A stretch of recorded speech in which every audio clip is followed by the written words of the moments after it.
seals, and he told me that go and visit St. Paul Island, because they're killing seals quite differently that we are doing in Greenland. Anyway, I used the trip to meet you to go back in my my own story, or my ancestor story. Now, usually English is not my daily language, so I hope you can understand me. Anyway, I grew up in Greenland, and during the colonial times in the 60s, I went to a Danish school. So when I came out of the Danish public school, I was mainly only speaking Danish. So it took me some years to understand who the heck am I? I had it as if I was divided in two cultures, which I also was. So I used my opportunity to speak with you, Larry, and to go back to what my ancestors, Greenlandic Inuit, when they went through Alaska to Greenland a couple of, I think 3,000 or 4,000 years ago. So anyway, when I get back from my trip to St. Paul Island, it made me think about, okay, not only who am I, what am I doing here in Greenland and in Denmark, where I was studying. But anyway, to make it very short, I ended up being what you call a deputy, not minister, but I also been that, but the head of the Greenlandic government offices. And like you, Larry, and others, I left my job after some years because something didn't fit inside me. I also went through a treatment years ago for drug abuse and alcohol, and it took me very long time to open up, to start talking about myself, not myself, but what I consist of, because I think it was during the time with Larry I discovered that I have a spiritual side of me. But I would like to tell you a story which happened 5 years prior to I met you, Larry. I was treated for my abuse in Denmark by American, Norwegian, Icelandic, and the Swedish counselors. And one of them, one day, I was telling the group that when I was sad and I didn't have anything, I usually go down to the beach where there's a lot of noise, a lot of waves. And when they hit the shore, it was very loud, and I loved it because I could go so far up or down. And then she said, "Look, when we finished the therapy that hour," she said, "please don't go. I would like to talk with you." And this is not the first time I'm telling it, but I think it's the first time I'm telling it to so many people. When the rest of the group was not in the room anymore, she started to talk to me, or talk with me. And what happened was that first of all, I felt somebody was standing behind me, a huge power, of some kind. And then when I looked up, we were, what do you call it, engulfed by a kind of sheet with light colors, all the rainbow colors. It just covered her and me. And it was as if she didn't speak anymore, but we could communicate. And the sense of time was it was gone. I don't know how long time I was sitting there, but I had this huge feeling of that everything has a life, not only us, birds, animals, etc. Even stones have a life. And I felt a huge amount of love to everything. And I don't know how long time we sat there, but then she clapped her hands and said, "Hey, Zulu, get back. We're done." And that changed my life. Because when I'm getting through hardships, I do recall this moment. I don't know how long I was there, but usually it has saved my life, to be honest. It has given me strength to continue, but it also have opened up for what was that I went through. And I can always recall, don't try to look deeper into it, because you might get insane. That's what she told me. So I never did. Anyway, I still use it, and I do tell it when I've been running men's group as well for 5 years or 6 years, way back. And for those who need, let's say, some kind of hey, life is good, I used to tell them that story. I don't feel special. I'm usually the guy who's sitting in the back row and not saying anything. Despite of that, I reached the top of the government administration. I never became a politician because I'm not a politician. But somehow I always have made it to do my things. But I left the office years ago and started to do something quite different. Now I'm working for NGO who are dealing with sustainability, but I still have these questions: what was it? What did I went through? Why me? When I was a kid, a helicopter hit our house when both my sisters and my mother was inside the house. I was outside the house playing. I wasn't old. Nobody died. We survived. Many years later, I crashed with a paraglider and survived. I went through some surgery. I think it was 13 hours, not in Greenland, in Iceland, because they couldn't fix me in Greenland. And I fell off a boat when we were sailing until somebody told me, look, you are meant to live. Give it to other people, or tell the men's group. I told them, look, like in many other places of the Arctic, we have lost many people to suicide, to some of my friends have been shot, some of them have gone in the sea, but somehow I still don't know why. Maybe I'm never going to find out why. I didn't. I have had the sense of that I'm a survivor. I need to survive. But I have reached a point where I have days where let me put it this way, it might sound strange, but I don't want to survive anymore. I've been doing that for so many years. I'm tired of surviving. I want to live my life just being me. I don't need a high position to give respect. I don't need respect.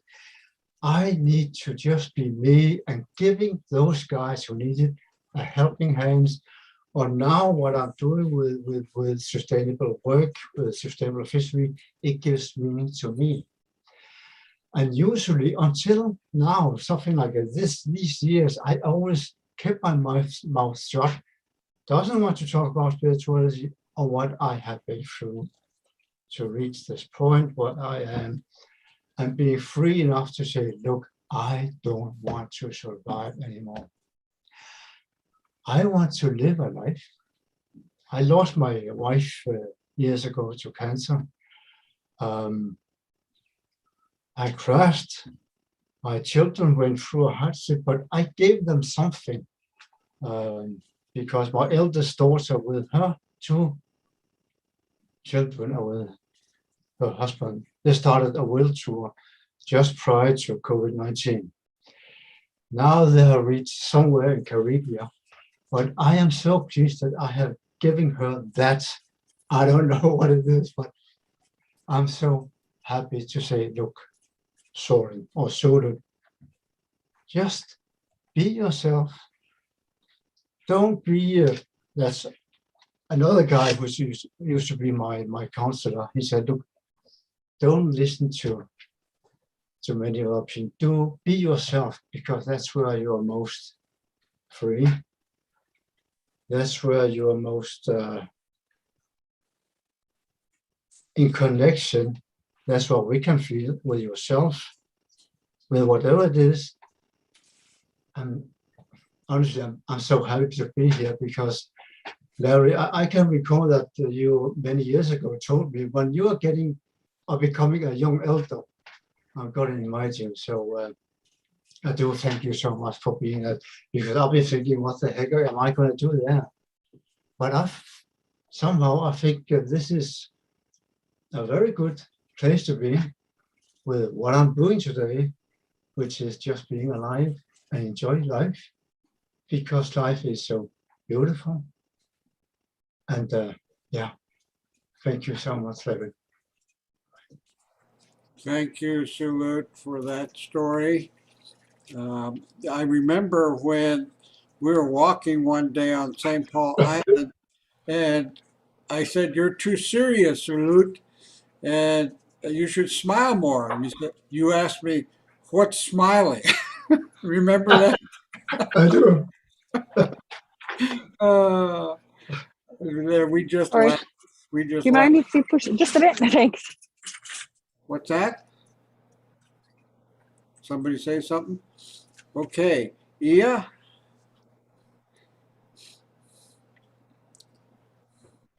Good afternoon from St. Virgin Islands. You know, what comes to my mind is, what do we do with a wounded heart and brokenheartedness? Because when I look at that and began to tell a story of my ancestry, what I'm looking at is I'm looking at brokenheartedness, broken limits.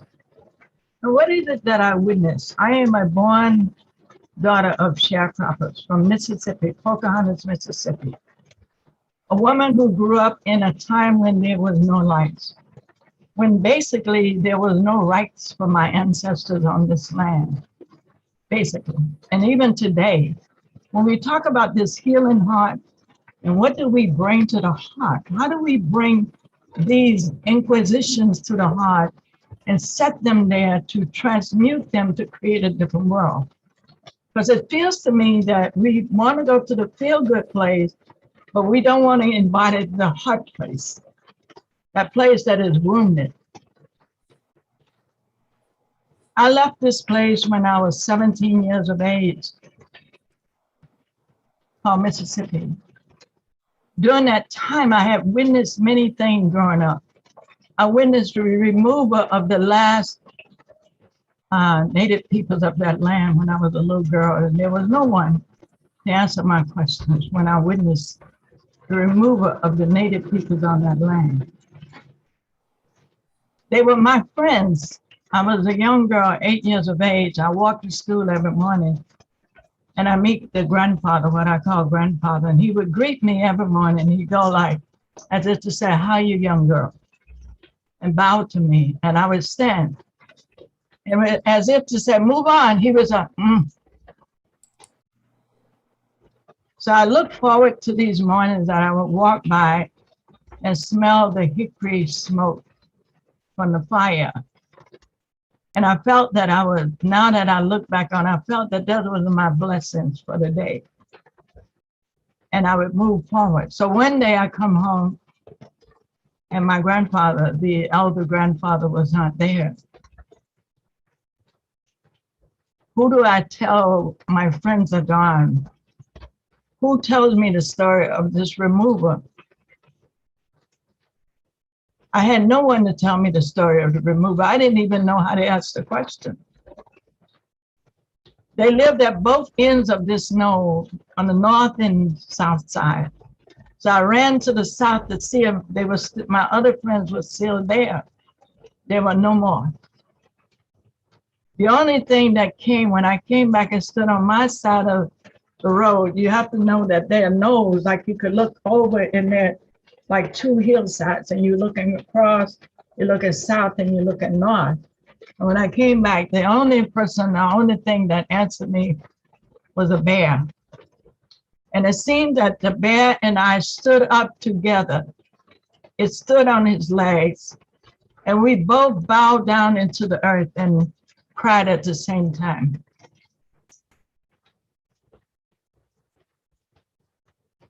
It wouldn't come to me until years later that basically what I had saw in my life was basically witnessing. And what do I do as a witnessing? As I witness these atrocities that go forward, because there's no one to explain them. No one. I wouldn't know how to ask that question until 37 years later, after I left home from Mississippi. And I went out on what people would call your vision quest or your journey to learn the lesson. And so all of those things that I saw in my childhood, including the removal of the native people and all the other things that happened in the land, the questions you wasn't allowed to answer, to ask, because there was nobody to ask them to. You didn't have a person to ask. You had to witness what was in front of you and go out and learn the answers and walk back to them. So when I walked back to them after I'd gone, I knew something when I went back after 37 years. I went back to those people who would have been my elders, and I asked my mother-in-law, what happened to the elders that was supposed to be on the land? Because her great-grandmothers that I knew, they knew how to pray. They knew how to keep prayer and keep the fire burning at the heart. But they didn't have a lot of information. What happened to the elders? My mother says to me, perhaps that since there was no elders in the community, maybe that was my job.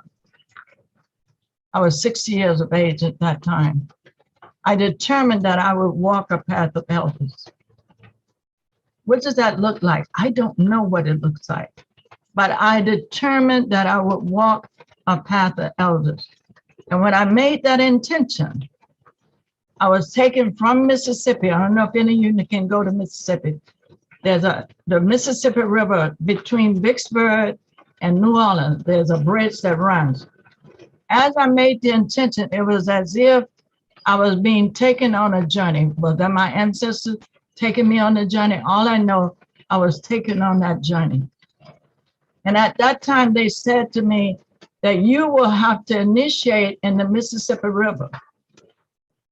Why will you initiate in the Mississippi River? To bridge the way of your ancestors and the remembrance of ancestry. So it's a remembrance of ancestry. So I just took on that position to remember what it is that you want me to learn, ancestors, because they had to become my teachers, because there was no one else to teach me the way to return and mend that way and weave that place back between my ancient ancestral memory and where we are today. Surely the wisdom that I learned had to be beyond the suffering and the inquisition of African people in coming into this country. So the next thing I get is in 2019, I get another message from my ancestry, says now that inquisition after 400 years is over. And you are called to the threshold of elderhood to stand between these two worlds to help mend the way and create a new story, a new dream to move us forward. Because had we not stood still, to go through that inquisition, we would have faced the extension of a humanity. They didn't say of a Black people, of a humanity. So when we ask these questions, these hard questions, some part of me says that the inquisition of enslavement and all the other inquisition has been to lead us to the threshold right now to answer the question that we asked, how do we now come to the heart to heal the wounded heart? Because the wounded heart has to be healed before it can feel love. The wounded heart has to be able to forgive before it can feel love. And I think my dear friend Pat says it best. We are called, those of us who face this inquisition on this planet, are called to do the most unforgivable, to stand in a threshold and to look at it and say, okay, what do we derive from this atrocity? What do we derive that we can bring forth that looks like and tastes like love, compassion, forgiveness, embodied, all of us in this sacred hoop? What can we, humanity, not me, Black person, what can we as a species, a human species, bring now to bridge our way across what the ancestors call troubled waters? Because we want to feel love, yes. We want to feel the fuzziness, but we also have to feel the pain, because mothers know in the birthing period, in the labor, we know how to give birth. And that's what it feels like to me, that we are being called to the threshold to give birth to this heart that wants to love. But it has to come together and say, I see you, I hear you, I love you, I forgive you. I forgive me for holding on to the attachments of separation. I feel what it is to be. I think there's a woman from Texas, she said it best. Kelly said, being born with the different ancestral lineages allow us to become great bridges for the new way. Because we could stand there and throw this thing and say, you did this and you did this and you did that, and I'm gonna blame you. No, no, no. What is the greatest lesson that we derive from this inquisition, from this last 400, 500 years in the America? What great lessons have we learned as a people who stand here in this sanctuary of wit and call ourselves the wisdom weavers? How do we bring light? How do we bring the water? How do we bring the primordial light and primordial wisdom to heal and bridge our way forward? That's what it feels like to me today. How do we blend these pieces and bring them to the hoop and know that somebody brings the water, somebody brings the fire, somebody brings the earth, somebody brings the wind, somebody brings the pieces, but all of us together bring the wholeness, the wholeness. My experience was not your experience, but out of that experience, we all bring a piece of wisdom. We bring something that says that, yes, we arrived, and now we can begin to envision and dream a new vision and envision a new earth and a new world for the generations to come. Because we are that generation. We are the dreamers. We are the visionaries. We are those.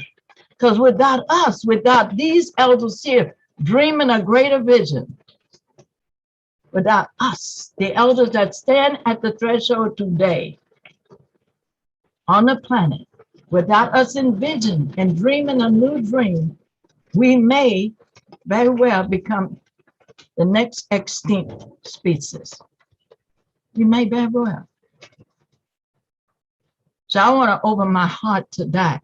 Do we have another big enough heart that we can embrace all of it and say, I love you. I'm so, so sorry. for what has gone forward, but I love you. Forgive myself for attaching to separation. I forgive. I love you. I appreciate you.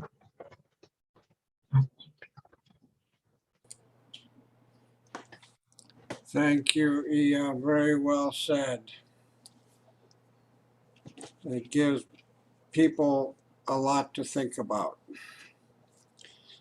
And you know, the elders would say, the time of the lone wolf is done. We need each other now, all over the world. And I know through the gatherings that I've been part of in the last 2 years, doing 2 a week, going all over the world, that people's hearts are changing. And Don Alejandro, who was the keeper of the day calendar for the Mayans, told me, you know, we're going to go through some hard times. And the people that will know how to negotiate these times the best are people of the fire or people of the heart. Okay, Marie Mead, do you want to share anything?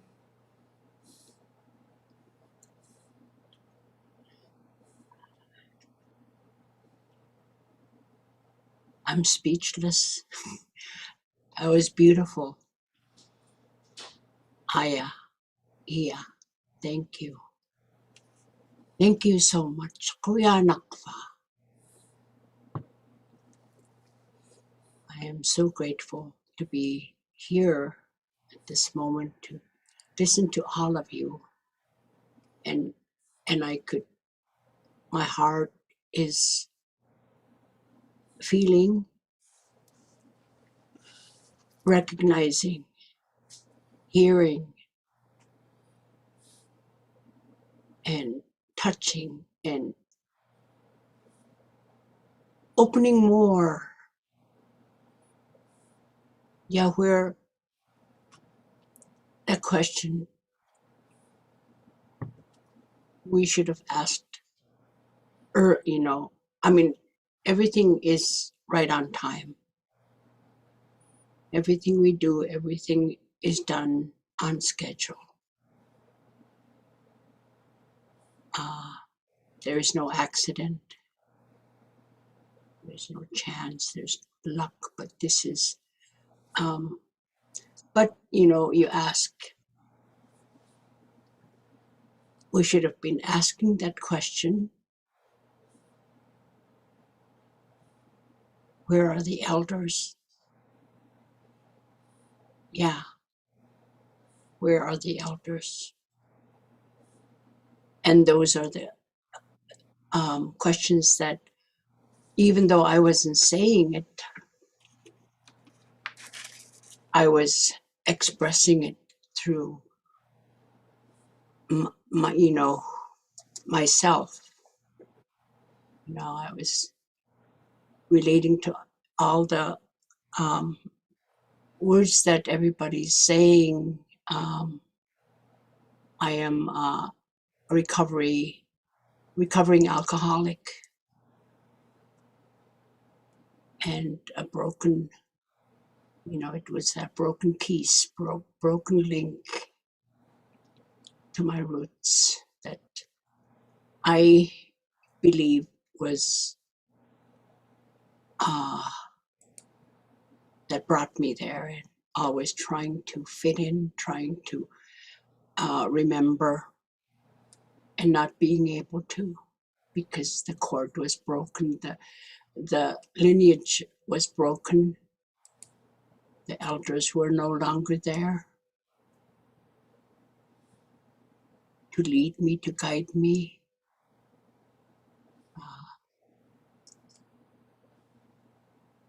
They were told to stop talking. So yeah, I can relate to everything that you are saying. touch upon my heart. And I do remember back then meeting Larry when he left, when I think about the time he was leaving the office, and on a journey to finding the pathway to the heart. I was there. We worked together. We sought those elders that could help us. Remember, Larry?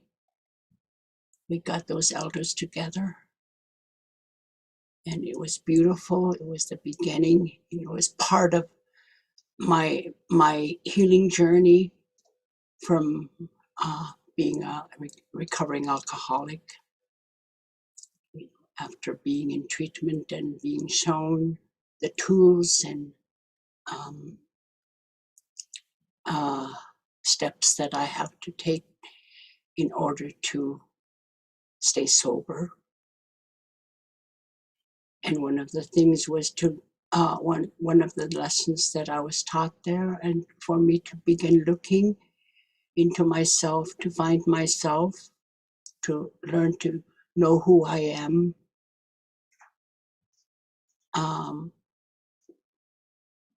Was to do a very fearless inventory of my life.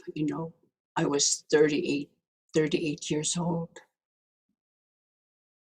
and I was not here in my homeland. I was outside in California, and so I took that dive up, like when I reached that place,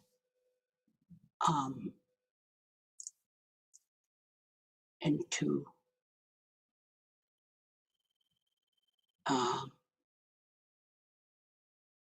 that one, I don't know what the word is, but jumping into the unknown, because I needed help.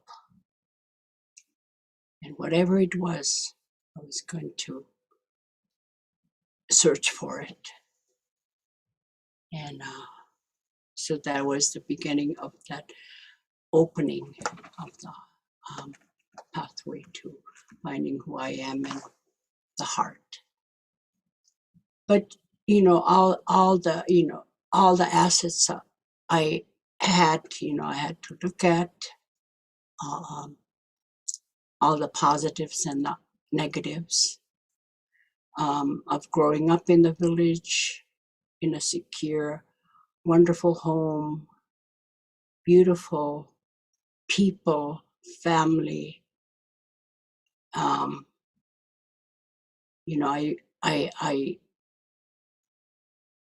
I used all that knowledge, all that upbringing to help me to begin to heal. That I'm not totally hopeless. That there was that support, knowing that those are still things that I'm part of. I still have. I am still that person that witnessed all the love, all the kindness, all of the sympathy and love that I watched my community, my home, my parents, that taught me those things. So I had to, I had them, and that I built from there to begin to heal. So so I am so grateful and so full of love from all of you right now, and So I'm just full of gratitude to be part of for this first day and for the next 3 days that we will be together. So I'm so happy and so full of gratitude right now. And Brianna, Marie, Marie, like many of our elders, are very humble. And Marie is no exception to that. She was the helper for Rita Blumenstein, who was on the Council of the 13 International Indigenous Grandmothers. And she traveled all over the world with Rita. Okay. Edward?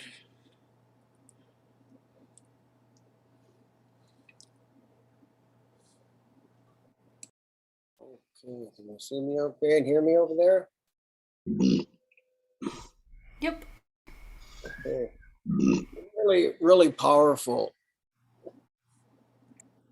information that's been passed out from everyone. And just so much about experiences, and some of the things that I was speaking about earlier, we can pick up on here. And that is where they all cross over and on our life's journeys. Our sister from Romania and shutting parts off, cutting them out, not taking turning points. Our brother from Greenland finding himself with a power behind him to guide him, and really turning points in our life. And I think if young people or anyone really watching this, that's something to take from it, is you have to arrive. In order to forgive yourself, you're going to have to arrive at a point to where you are literally broken. And in the Lakota way being in the Lakota Chokan, which is the Lakota way of life, this is what we call lamenting. You're lamenting. So when you reach a point of that and you don't really know which direction to turn, is when you go Homblecha, which is your vision quest. And that you can see it's not unique to the Lakota. I heard everyone here talking about it, in different ways, where they passed a point to where some spiritual or supernatural help had intervened in their life to show them the road. And so the really powerful question about what are we weaving, I think Ia answered that marvelously, what we need to be weaving for the future. We need to be weaving that beautiful blanket of all of our cultures, all of our learnings, all of our love coming together to be the ones at that threshold, to weave this blanket that can be gifted and wrapped around those who are coming up behind us. And the powerful words that brother was speaking, our brother from Greenland, saying, about his journey and surviving, right? I'm just tired of surviving. And that just really hits so strong, because I see so many people struggling with that. And many people who are walking on the Chankuluta, on the Red Road, or ceremonial, or coming, whatever path they're coming, looking back toward the center, and they're surviving. Oh, I did Sundance, I did this, I did that. But then there's right back into what was messing with them before. And so they survived. You survived the ceremony. I don't come out and say this to them. It's up to them to ask. It's like, no, you survived it. Did you really become it? Did you really become that? If you had been, then you would be turning again now on the sacred path and walking back down now towards the south, which is the direction we say in the Lakota way of being where we're always facing. This is where we come from. This is where we return. So you can be walking on the sacred red road and doing all your effort, but you're just surviving. So when you take those extra steps after being broken, then you begin to walk on the Changku Wakan. Okay, the Changku Wakan is the holy road that we all need to be walking and hope to get there, some sooner than others, but as we become elders, to start walking in a holy fashion. And then you're no longer surviving. As Brother said, you're free. I heard Bill say it. He's free. He's come to a point now where he's freed. Freed from what? Freed from oppression, freed from his own self-image maybe that binds him. The lack of identity that I hear all of us saying, who am I? What am I doing here? How did I get to be this? Look what happened to my relative. Where is everybody? When we talk, Larry talks about coming through the portal, and these wonderful women here talking about the birthing pains. It's painful being born. When you come through the portal, you're hurt.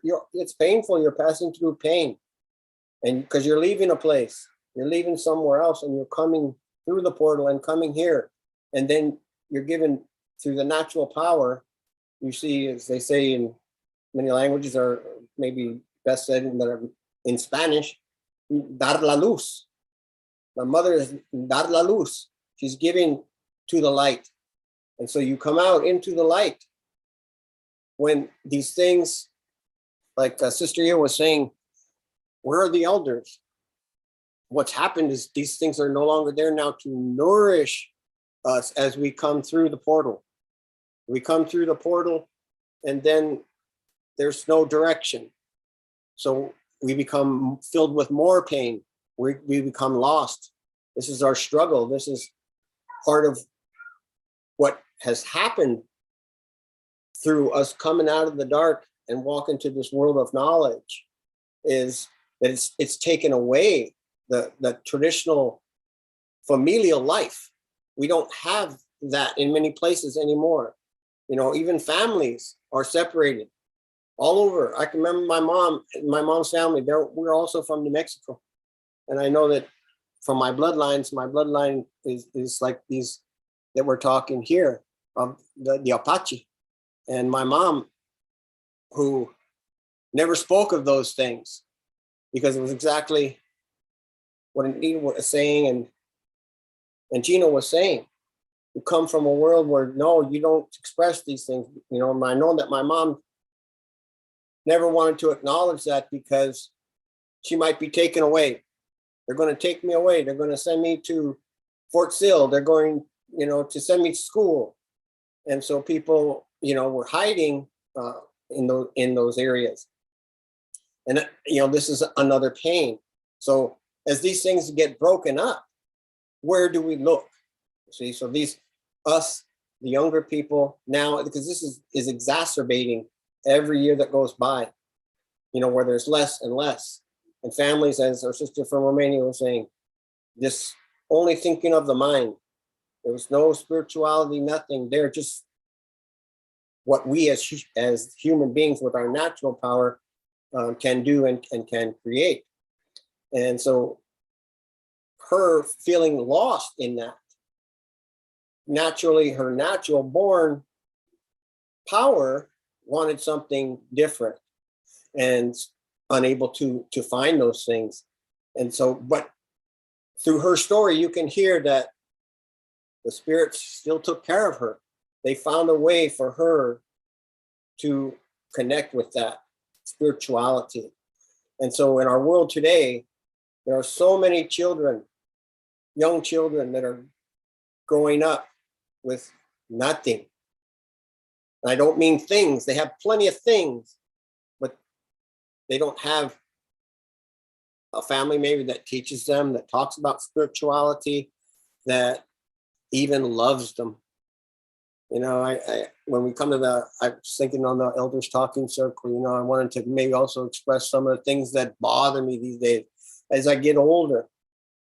So I like to talk to my other elders, my older brothers and sisters, my younger brothers and sisters, and say, what are you feeling? You know, when I look at this, and I can't hardly even look at it anymore, but, you know, something will pop up as I'm looking at the news, and another family, you know, I tell my wife, look at this. 3-year-old, 1 year old, you know, killed, put over here, left to be hungry. I can't understand these things, you know, so they're extremely painful. And this for me as grandpa. Okay, Gramps, stop feeling sorry for yourself. What about that child? What is that child feeling? What are we doing? So these questions come up. What are we doing? So what our efforts here can hopefully, as more people come into it, can hear us and realize, as Sister was saying in the Galapagos, go to the Galapagos to see the wonders. Why is there such inequality? Why can't we see one another with that same sense of wonder that we look at when we see an animal in the Galapagos, or we see this marvelous pyramid, or whatever we see? Why can we not see the people in the same way? What a marvel. As I see all of you, this is marvelous to me to see all of the people that come here. And, you know, and a wonder in itself, just the beauty that Tankashila has put around the world. How is it that we choose to ignore it, to ignore that beauty in all peoples? You know, as we here in the States right now, they're, you know, talking about this critical race theory thing. I wasn't really too sure what this stuff was. So I started looking at it a little bit, and I'm like, you know, I still don't think I really get it, but I think it's kind of like talking about what Sister Ia had described about the Inquisition, or the destruction, really. You know, and is it necessary to point these things out? I think it's necessary to be mindful of these things, but at the same time, this is a new generation. Sister said it clearly there. Those are things of the past. Okay, yes, they happen. We have to acknowledge it, but we have to move on from there. We can't move on from there if we're trying to make other people feel guilty. They didn't do it. You know, they weren't even born yet. They didn't come through the portal. No, we need to be sharing with them what we're talking about here. Is this new way of thinking. You know, people called it, I think back in maybe 20 years ago, oh, multiculturalism, something like this, that they're going, you know, to want to teach in the schools.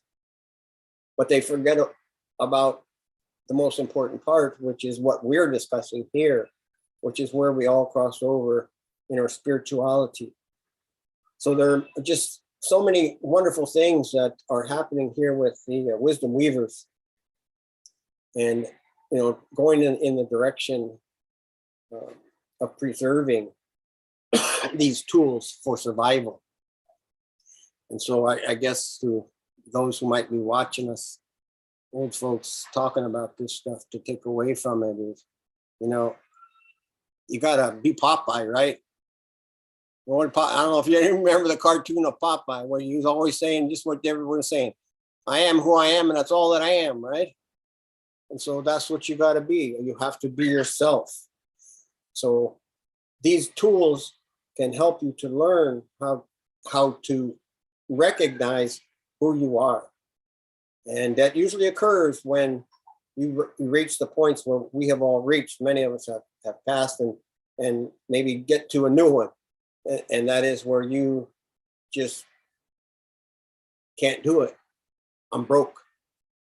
Okay, so now I got to let go, and I have to reach for help from my ancestors, from Tankashi, from Wakantanka, or the spirit world.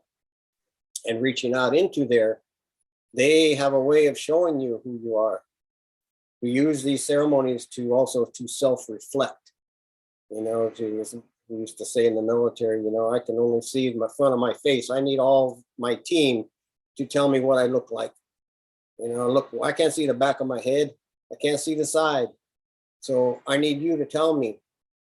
You know, and we do those things as well to tell it.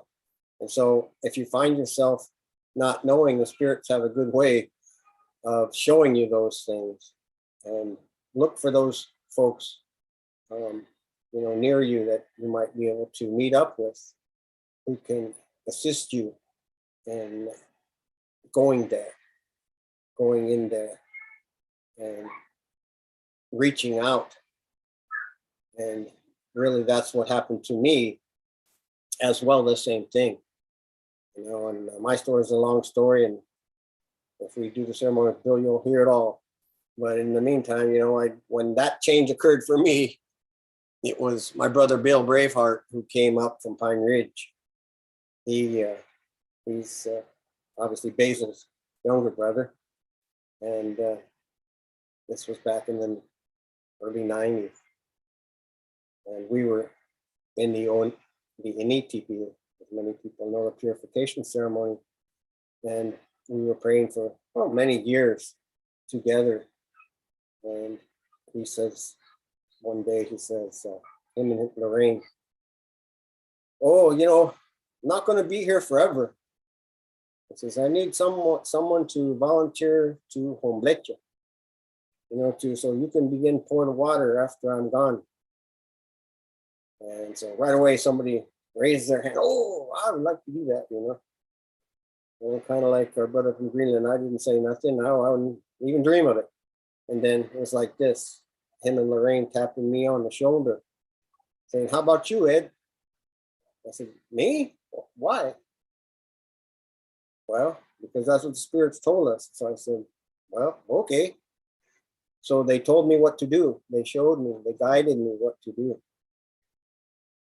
And we went and completed the hombletya. And Bill and Lorraine were there for me.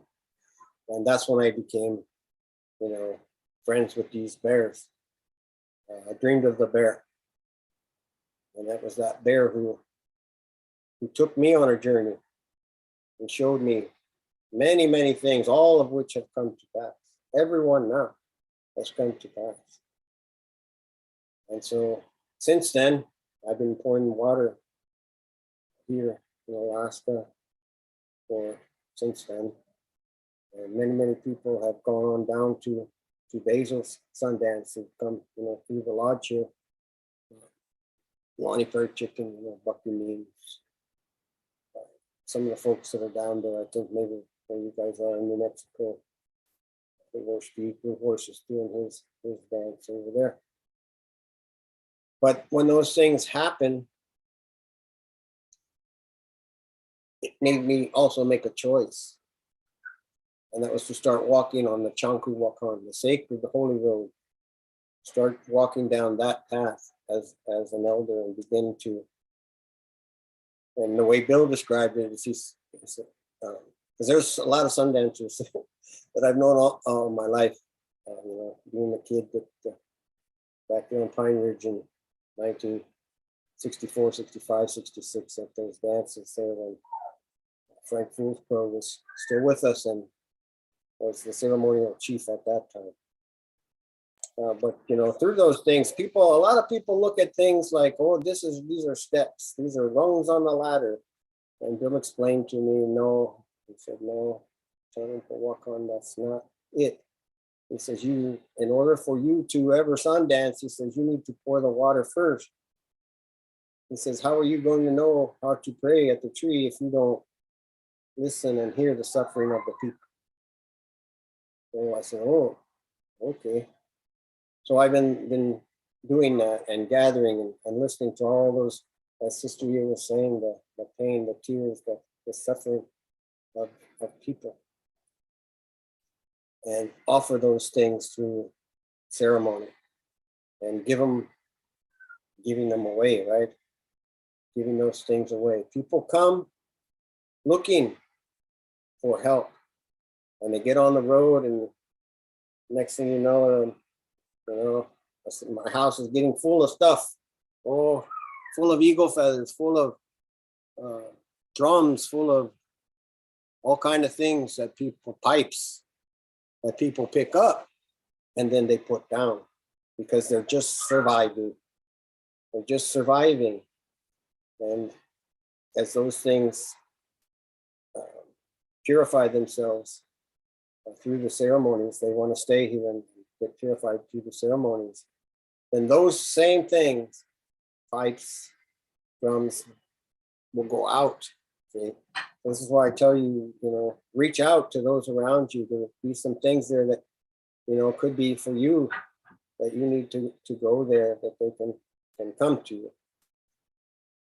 So during this Wisdom Weavers gathering and this Elders Talking Circle, I want to just express again gratitude to all of the elders for what you're sharing here, all the people who are sharing your life dance, you know, with me, with others, so that we may continue to be useful.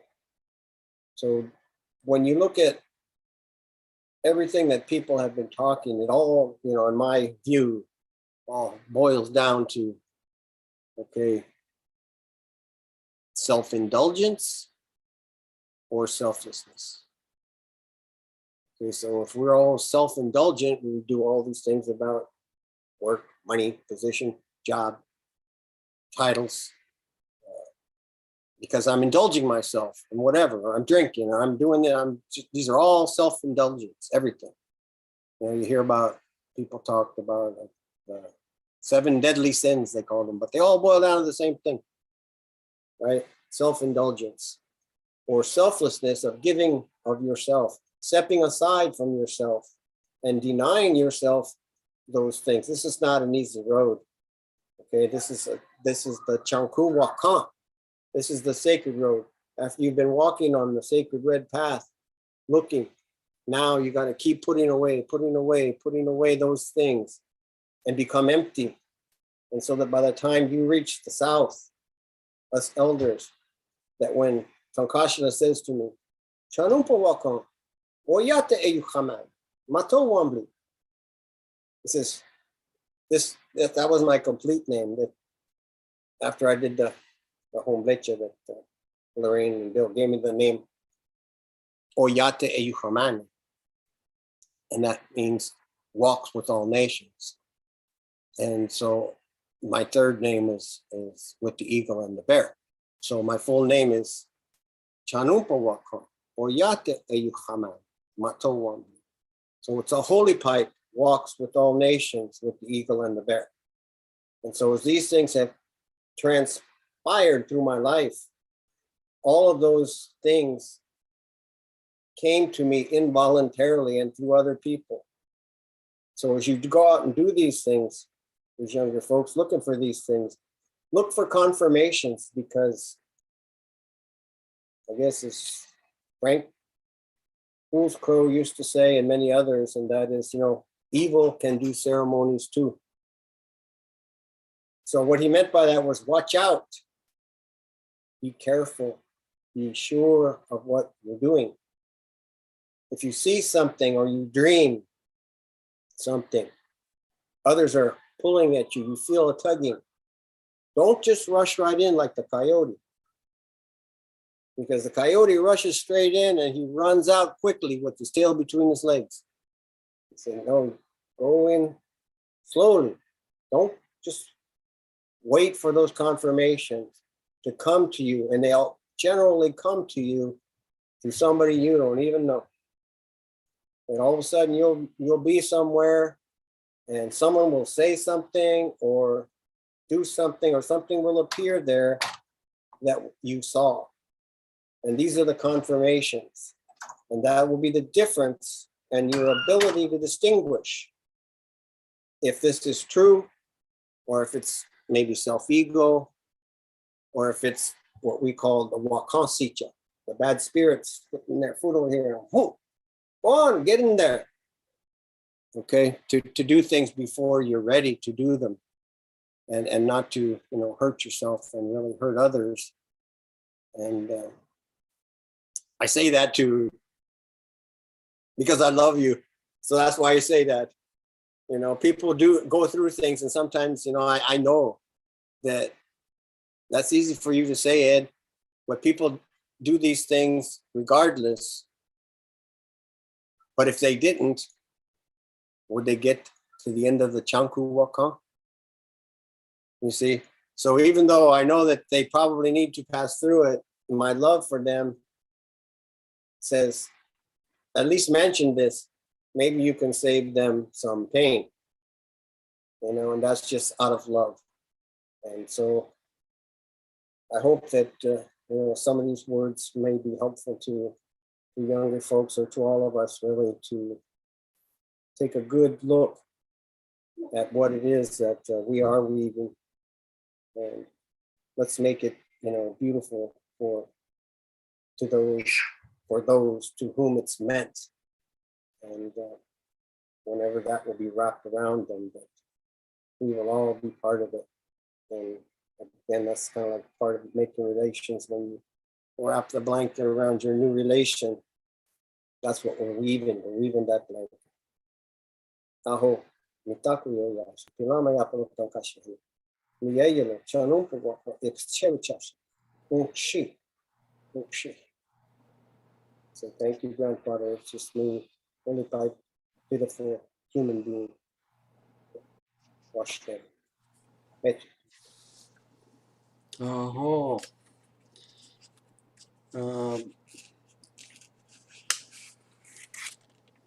Ed Hoy Pipe Chanupa Wakan. Thank you. You know, my mom used to tell me that when we're spirit beings and then we take human form, we cry. And when we die, we celebrate. It's the opposite today from all societies. But we cry because we know that it's going to mean human trials and tribulations throughout life. From free form, we take a physical form, and that physical form is very confining. And then when we die, we go back to our original self. In what Susan had said about when she was going in for her operation, it reminded me of men on the battlefield. You know, they don't call for their wife. They don't call for, they call for mama. Yeah. Mom. Yeah. So we're all calling for mom now. All the whole world. I'm of the woman. That's true. And that's the last part of what I'm going to say is that women, according to my teachings, when they get together in sisterhood and heal themselves, women can heal themselves just like this. Men, we take our whole lives before we learn something. Women can get it just like that. And when they heal themselves and get together in sisterhood, take the sacred space that they have within them, the sacred energy in the womb, which is the place of creation and creativity, and put it on the outside physically. That when they get together in sisterhood and do this, something new will be birthed in the world. Until this happens, nothing new will be birthed in the world. Even the most modern technology and state-of-the-art thinking is nothing but the regurgitation of the old in new form. So I will turn this back over to Maria. Wow. Thank you, everyone, for being here today. Thank you to our elders for these extremely nourishing words, the tears, touching the wound, all of which are bringing us back into the heart and to love. Thank you. I thank all the elders for the time that you spent. I know it was a lot today. And this evening, Maria, can you mention this music thing? Yes, so we have a musical performance starting at 4:30 Pacific. So again, if you would like to go to our events page at wisdomweavers.world/events, you can find the link to join us for the musical performance. And of course, there you'll also see the schedule of events. And tomorrow we start at 10 a.m. Pacific with a youth talking circle and Q&A with elders. So That's a talking circle with youth. yes, sir, at 10 a.m. tomorrow. Okay, so hopefully we'll see you all there. But thank you all for attending, and thank you, elders, for your time and your blessings. And Ilarion, I'd love to share as we're closing, I have my crystal bowls here, and I would love to send all these beautiful prayers and heartfelt energies. The bowls have been ringing with everyone's words, and I'd love to play them and send them out to the world and through the waters that I'm sitting on here, if that would be helpful as people are marinating in this beautiful healing space and loving space. Please do, Kelly. Okay. Thank you again to all our elders and everyone who's been watching. It's such a beautiful weaving to feel of all these hearts, and we invite you to bring any youth tomorrow so that we can continue bridging this gap between the different generations and different gifts we all have to share. So we hope to see you tomorrow and later this week. And just to explain, these are crystal alchemy bowls. This one has platinum and mother of pearl and ocean gold, and this one is Larimar, and I've been playing them all over Kauai for many ceremonies, and any intentions, they'll just amplify them out into the world. So enjoy. Thank you, everybody.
Thank you, Kelly, and we'll see you all. I'm putting in the chat box the link to the next circle that's happening in an hour and a half. It starts with music with some amazing musicians from Hawaii and Kelly's friends. And then we're going into a sharing circle done as a talking circle for you, for our community. So please join us there. And we are very thankful to all of you because this is a co-creation, and also to our hosts, Maria, Kelly, to our tech people, Liberty at the head of them, but there are several others behind the scenes. So thank you all. And of course, our elders are amazing, amazing treasures and gifts that are sharing so abundantly. And if you wish to nourish them back as they're nourishing so many of us, we're gonna put a link to reciprocity also in the chat box. So thank you. And you can unmute, and I think we're gonna stop the recording and live stream. And if someone wants to say gratitude in your own language, thank you.